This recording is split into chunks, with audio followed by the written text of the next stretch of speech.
परिचय। अंकिता, हम सब जानते हैं कि कोशिका जीवन की संरचनात्मक तथा क्रियात्मक इकाई है। क्या तुम जानती हो कि इसका वास्तविक मतलब क्या है? इसका मतलब एक अकेली कोशिका जीवन के सभी मूलभूत कार्यों जैसे भोजन तथा श्वसन वाली गैसों का ग्रहण करना, श्वसन, उत्सर्जन आदि को संपन्न कर सकती है। ओके, यह एक कोशिक जीवों के लिए सही है। लेकिन तब क्या होता है जब एक जैसी अनेकों कोशिकाएं होती हैं, जैसा कि बहुकोशिक जीवों में होता है? बहुकोशिक जीवों में ये कोशिकाएं कुछ विशेष कार्य करने के लिए जिम्मेदार होती हैं। प्रत्येक विशेष कार्य कोशिकाओं के एक विशेष समूह द्वारा किया जाता है।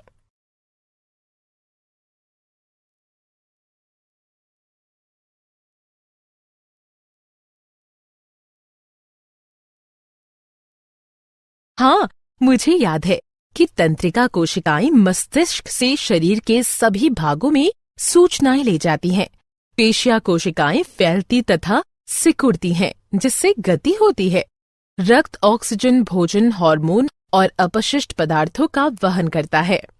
पौधे भी सजीव होते हैं तथा जाइलम एवं फ्लोएम कोशिकाएं जल तथा भोजन को एक भाग से दूसरे भाग तक ले जाते हैं। बहुकोशिक जीवों में श्रम विभाजन पाया जाता है, लेकिन मुझे इस शब्द का मतलब अच्छी तरह नहीं पता। श्रम विभाजन का अर्थ है शरीर में एक निश्चित स्थान पर पाई जाने वाली कोशिकाओं के समूह द्वारा एक विशेष कार्य करना। ऐसी कोशिकाओं के समूह को ऊतक कहते हैं, जो कि इस प्रकार से स्थित तथा व्यवस्थित होते हैं जिससे कि वे विशेष कार्य को कर सकें। इस प्रकार हम ऊतक को इस प्रकार भी परिभाषित कर सकते हैं कि ऊतक ऐसी कोशिकाओं का एक समूह है जो कि संरचना में समान होती है तथा एक साथ मिलकर एक विशिष्ट कार्य को संपन्न करती है। उदाहरण, तंत्रिका कोशिका।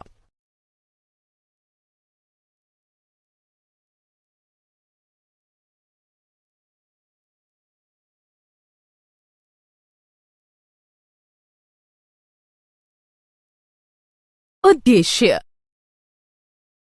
इस पाठ के अंत में आप निम्न करने में सक्षम हो जाएंगे: ऊतक को परिभाषित करना, ऊतक के प्रकारों को पहचानना, पादप तथा जंतु ऊतकों में अंतर को जानना, पादप ऊतकों को जानना, पादप ऊतकों के प्रकारों को जानना, विभज्योतक के गुणों को पहचानना,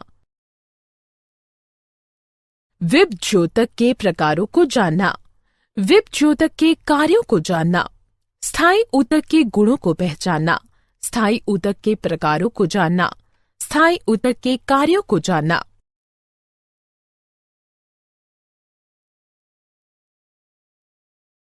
पादप तथा जंतु कोशिका। पादप तथा जंतु दोनों सजीव हैं, किंतु उनकी आंतरिक संरचना बिल्कुल भिन्न होती है। क्या तुम बता सकते हो कि ऐसा क्यों होता है?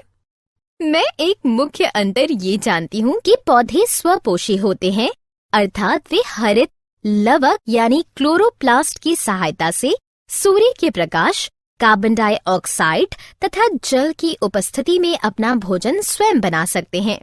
वे एक ही स्थान पर रहते हैं, इसलिए पौधों में इस प्रकार के ऊतक पाए जाते हैं जो कि उन्हें मजबूती प्रदान कर सके। उनमें से कुछ मृत ऊतक होते हैं जो कि यांत्रिक मजबूती प्रदान करते हैं। हाँ, मैं जानती हूँ कि जंतु परपोषी होते हैं तथा भोजन, साथी तथा आश्रय की खोज में उन्हें इधर उधर घूमना पड़ता है, इसलिए उन्हें पौधों की तुलना में अधिक ऊर्जा की आवश्यकता होती है। इस कारण से जंतुओं की अधिकतर ऊतक जीवित होते हैं। पौधों तथा जंतुओं के बीच उनकी वृद्धि के प्रतिरूप में एक मुख्य अंतर होता है। पौधों की वृद्धि कुछ क्षेत्रों में ही सीमित रहती है। हाँ, किंतु जंतुओं में उन स्थानों पर वृद्धि सीमित नहीं होती तथा इनमें वृद्धि नियमित रहती है। जंतुओं में ऊतक तंत्र का संरचनात्मक संगठन अधिक विशेषीकृत होता है।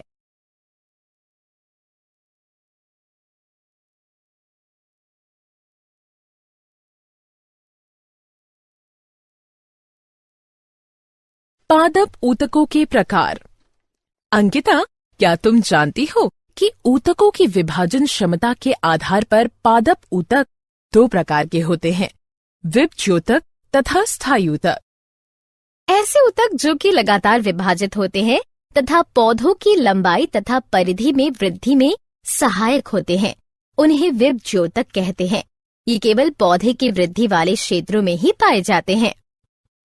जबकि वे ऊतक जो कि विभज्योतक से बने होते हैं किंतु विभाजित होने की क्षमता खो देते हैं तथा अपना निश्चित आकार ले लेते हैं, उन्हें स्थायी ऊतक कहते हैं।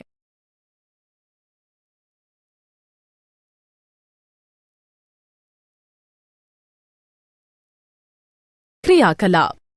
हमें क्रियाकलाप द्वारा ये सिद्ध कर सकते हैं कि पौधों में विभज्योतक पाए जाते हैं। मैं एक शीशे की नली लूंगी तथा अंकिता तुम पानी से भरी बिल्कुल ऐसा ही एक शीशे की नली लो। उसके बाद प्रत्येक नली में हम समान आकार की प्याज की मूल को 3 दिन तक रख देंगे तथा उसकी मूलों की वृद्धि का परीक्षण करेंगे। हाँ, हम पहले, दूसरे और तीसरे दिन मूलों की लंबाई को मापेंगे। फिर चौथे दिन तुम्हें प्याज की मूलों को काटना होगा और फिर उसे नली में रखना होगा। 5वें दिन फिर हम मूल की लंबाई मापेंगे। 5वें दिन हम मापेंगे मेरे वाले नली की मूलों की वृद्धि रुक गई है। हाँ, ये क्रियाकलाप सिद्ध करता है कि पौधों में वृद्धि कुछ निश्चित क्षेत्रों में ही पाई जाती है, क्योंकि इन क्षेत्रों में विभाजित होने वाले ऊतक अर्थात विभज्योतक पाए जाते हैं। विभज्योतकों के गुण।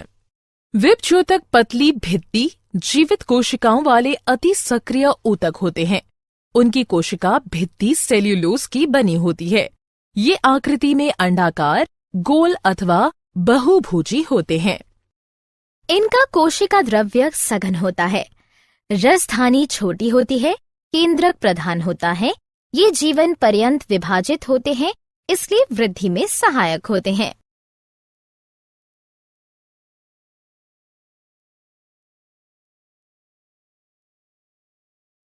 विभज्योतकों के प्रकार। विभज्योतक की उपस्थिति वाले क्षेत्रों के आधार पर इन्हें शीर्षस्थ, पार्श्वीय तथा अंतर्विष्ट भागों से वर्गीकृत किया गया है। जड़ों तथा तनों की वृद्धि वाले भाग में पाए जाने वाले ऊतक शीर्षस्थ विभज्योतक कहलाते हैं। जड़ों तथा तनों से पार्श्वीय हिस्सों अर्थात परिधि में पाए जाने वाले ऊतक पार्श्वीय विभज्योतक कहलाते हैं। तनों के पर्वों के निचले भाग में पाए जाने वाले ऊतक अंतर्विष्ट विभज्योतक कहलाते हैं।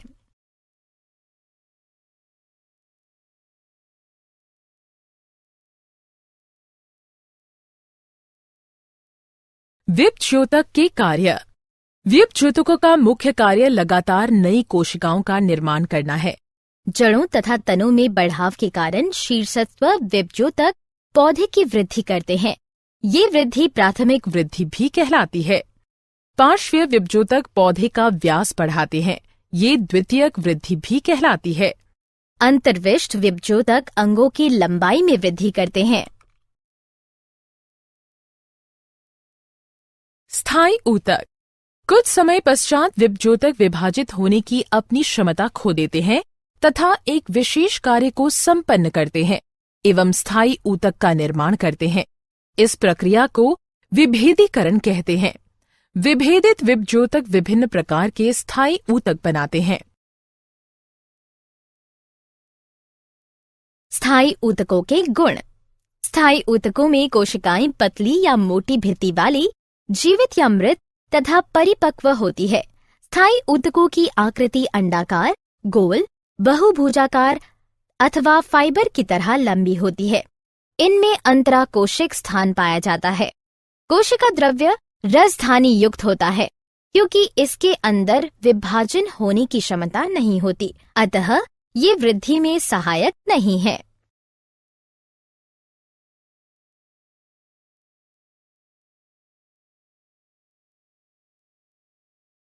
क्रियाकलाप। हमें क्रियाकलाप द्वारा देख सकते हैं कि पौधों में विभिन्न प्रकार की कोशिकाएं पाई जाती हैं।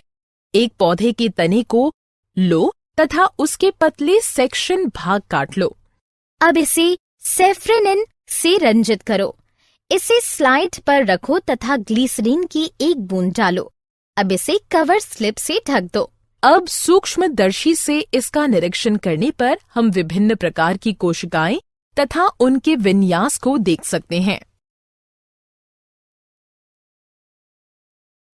स्थायी ऊतकों के प्रकार।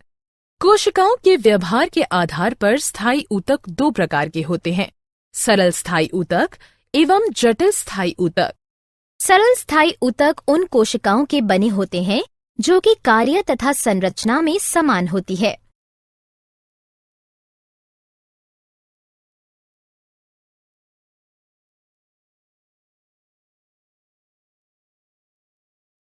सरल स्थायी ऊतकों के प्रकार। कोशिकाओं के व्यवहार के आधार पर सरल स्थायी ऊतक तीन प्रकार के होते हैं, पैरेन्काइमा, कॉलेन्काइमा तथा स्क्लेरेकाइमा।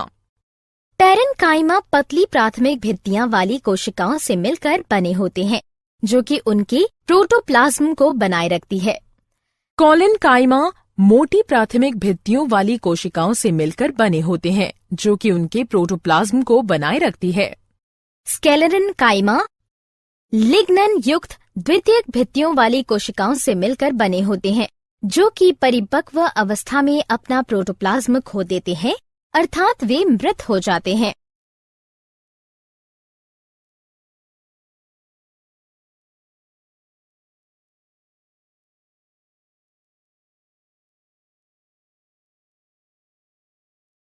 क्रियाकलाप। एक अन्य क्रियाकलाप द्वारा पत्ती की कोशिकाओं की विभिन्न परतों को हम देख सकते हैं।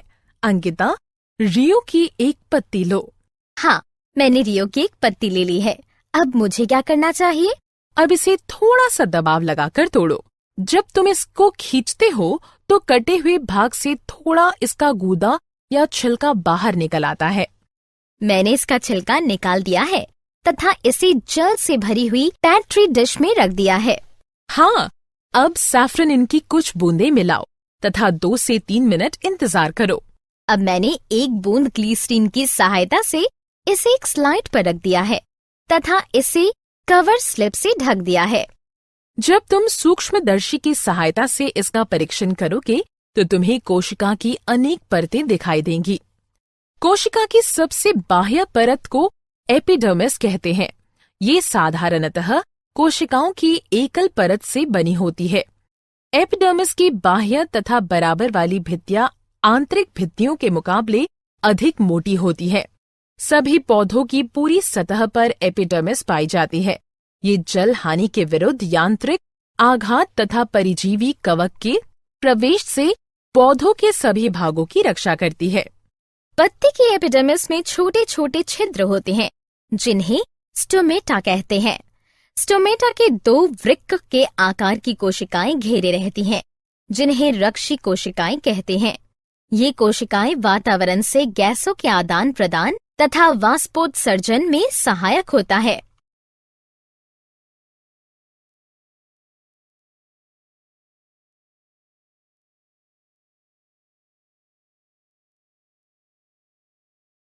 सरल स्थायी ऊतकों के कार्य। पैरेन्काइमा एक संचय ऊतक की भांति व्यवहार करता है। यह अपनी फूली हुई कोशिकाओं के कारण अन्य ऊतकों के मध्य स्थानों को भरता है तथा पौधे की आकृति को बनाए रखता है। ये भोजन को संचित करता है तथा उनका स्वांगीकरण भी करता है। पैरेन्काइमा तथा कोशिका भित्तियों द्वारा पदार्थों का संवहन होता है। उनके अंतराकोशिक स्थानों द्वारा गैसों को विनिमय भी होता है। वे पौधों के व्यर्थ पदार्थों जैसे टेनिन, गोंद, रेजिन आदि का संग्रह भी करते हैं। कॉलेन्काइमा एक यांत्रिक ऊतक है, इसलिए ये यांत्रिक सहायता तथा लचीलापन प्रदान करता है। स्क्लेरेन्काइमा मुख्यतः यांत्रिक होता है तथा सुरक्षा प्रदान करता है। ये पौधों को मजबूती, उभार तथा लचीलापन देता है। जटिल स्थायी ऊतकों के प्रकार। जटिल स्थायी ऊतक एक से अधिक प्रकार की कोशिकाओं से बने होते हैं। ये सभी कोशिकाएं परस्पर मिलकर एक इकाई के समान कार्य करती हैं। कोशिकाओं के व्यवहार के आधार पर जटिल स्थायी ऊतक 2 प्रकार के होते हैं, जाइलम तथा फ्लोएम। पौधों के सहायक तथा जल संवहन ऊतक मुख्यतः वाहिनिका ट्रेकिड वाहिका तथा काष्ठिया ऊतक से मिलकर बने होते हैं। पौधों के भोजन संवहन ऊतक चालनी नलिकाओं, रेशों, पैराक्राइमा तथा स्किलेरेट से मिलकर बने होते हैं।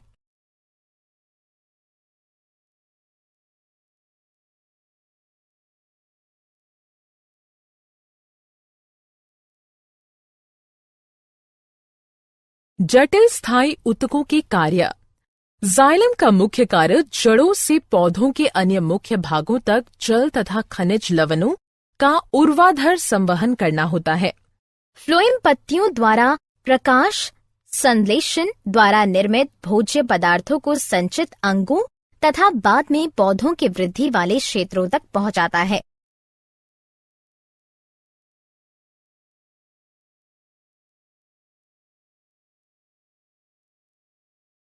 क्या आप जानते हैं च्युइंग गम अचरस स्पोटा नामक पौधे का लेटेक्स होती है?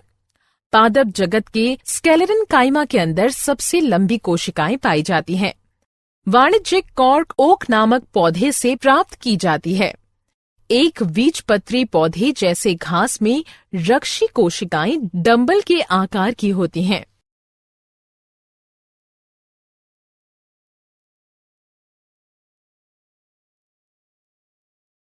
सारांश। आइए हमने जो कुछ सीखा है उसे संक्षेप में दोहराएं। ऊतक ऐसी कोशिकाओं का एक समूह है जो कि रचना तथा कार्य में समान होती है। पादप ऊतक मुख्यतः दो प्रकार के होते हैं, विभज्योतक तथा स्थायी ऊतक। विभज्योतक विभाजित होने वाले ऊतक होते हैं तथा पौधे की वृद्धि वाले भागों में पाए जाते हैं। जब विभज्योतक विभाजित होने की अपनी क्षमता खो देते हैं तब वे स्थायी ऊतक का निर्माण करते हैं। वे सरल तथा जटिल ऊतकों में वर्गीकृत किए गए हैं। सरल स्थायी ऊतक 3 प्रकार के होते हैं, पैरेन्काइमा, कॉलिनकाइमा तथा स्क्लेरेनकाइमा। जाइलम तथा फ्लोएम जटिल ऊतकों के प्रकार होते हैं।